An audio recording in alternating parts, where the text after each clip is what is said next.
Roger Wolf started serving the fishing community in Lincoln when he opened Wolf Tackle Supply back in 1985. Roger retired in 2007 without any really solid idea of how he was going to fill his free time.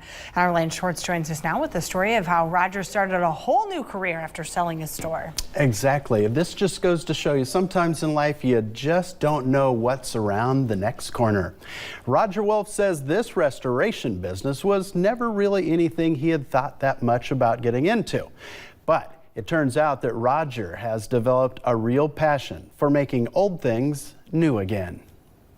I was 12 years old and needed to make some money, and went to the local drive-in, asked the gentleman for a job, and he said I was way too young at 12 years old. But it wasn't Roger Wolf's nature to just give up. Make a long story short, he gave me a job, and I worked there off and on until I went to college. And it was all that time he spent at the outdoor movie theater in Storm Lake, Iowa, that began this long-lasting love of all things drive-in. Absolutely. I have some great memories in the drive-in. Roger was decorating his new man cave after he retired, and I gravitated to the drive-in speaker because it's kind of where I came from. This was the first set of speakers that Roger brought back to life.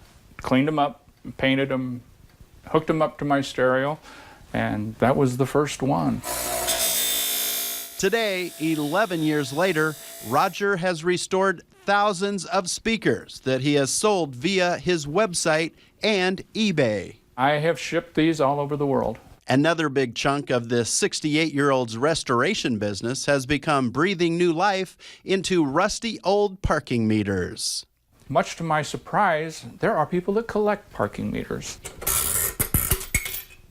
Roger doesn't know the exact number of parking meters that he's resold and restored, but I wouldn't know the number, but I bought 1,181 parking meters out of Colorado once, and they're gone, so I went through quite a few. One gets a much greater appreciation for the finished product after seeing what this Vietnam War veteran usually starts with.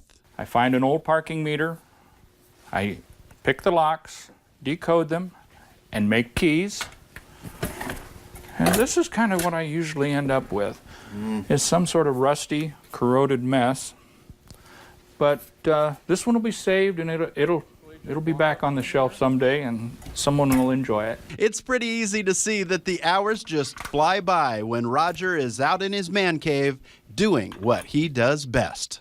I spend about 60 hours a week here. My wife says it's 20 hours of work and 40 hours of telling people how to do my job. But if you're interested in acquiring one of Roger's restored parking meters or drive-in speakers, feel free to head on over to the Lance's Journal Facebook page, and I'll show you how to get in touch with Roger. Cool stuff. Thanks so much, Lance.